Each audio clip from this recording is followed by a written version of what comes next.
ডিমের ঝোল কিংবা ডিমের কারি তো আমরা খেয়েই থাকি, কিন্তু আমার মতো করে একবার এইভাবে ডিমের চচ্চড়ি বানিয়ে দেখুন, অসাধারণ খেতে। আজকে আমার রেসিপি ডিম চচ্চড়ি। তাহলে আর দেরি না করে ঝটপট রেসিপি শুরু করা যাক।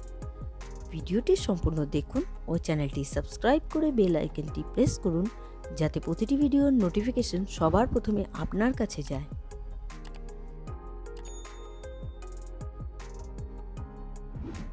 আমি ডিম চচ্চড়ি বানাবো, সেজন্য নিয়ে নিয়েছি সেদ্ধ করা ডিম। আমি ডিমটা সেদ্ধ করা দেখালাম না, এখানে 6টা ডিম আছে। 6টা ডিম সেদ্ধ করে আমি কেটে নিচ্ছি দুভাগ করে। সবগুলো ডিম আমার এরকম কেটে নেওয়া হয়ে গেল, মানে সেদ্ধ ডিমটা আমার কেটে নেওয়া হয়ে গেছে। পরবর্তী ইনগ্রেডিয়েন্টস হিসেবে নিয়ে নিয়েছি আলু। এখানে 2টো আলু ঝিরি করে কাটা আছে, আর আছে ধনেপাতা কুচি।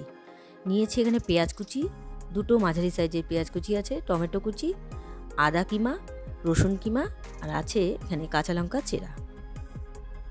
এবার আমি ভাপাটা বসাবো। একটি বড় সাইজের বাটি নিয়ে নিয়েছি, তার মধ্যে আমি রান্নাটা করব। এর মধ্যে দিয়ে দিলাম আলু কুচি, পেঁয়াজ কুচি, টমেটো কুচি, রসুন কিমা, আদা কিমা, কাঁচা লঙ্কা কুচি, ধনেপাতা কুচি, দিয়ে দিলাম নুন, হলুদ গুঁড়ো, আর দিয়ে দিলাম লাল লঙ্কার গুঁড়ো, জিরে গুঁড়ো, কাশ্মীরি লঙ্কার গুঁড়ো, আর আমি দিয়ে দেবো সর্ষের তেল। এবার ভালো করে শুকনো একটু মেখে নিচ্ছি। তেলটা একটু বেশি পরিমাণে দিয়ে দিবেন মেখে নেওয়ার সময়। এবার দিয়ে দিলাম হাতে কষে জল। এই জলেই কিন্তু সেদ্ধ হবে। এবার আলুটা মেখে নেওয়া হয়ে গেছে। এবার একে একে সেদ্ধ ডিমগুলো বসিয়ে দিচ্ছি। আমি কিন্তু এখনো গ্যাসটা অন করিনি। এবার ওপর দিয়ে আমি সর্ষের তেল দিয়ে দিলাম, একটু বেশি করেই দিলাম, আর দিয়ে দিব ধনেপাতা কুচি।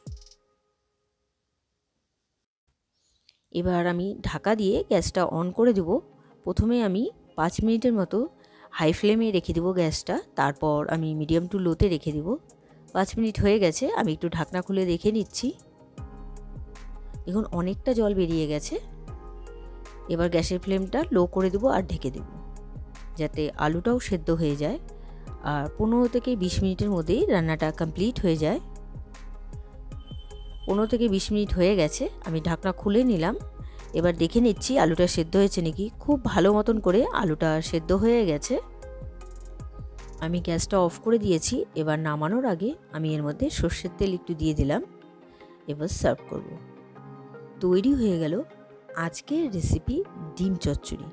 আজকের এই রেসিপিটি আপনাদের কেমন লেগেছে অবশ্যই কমেন্ট করে জানাবেন। রেসিপিটি যদি আপনাদের ভালো লেগে থাকে তাহলে ট্রাই করার অনুরোধ রইল। আর ভিডিওটি ভালো লাগলে like, comment, share and subscribe করতে ভুলবেন না। বাই।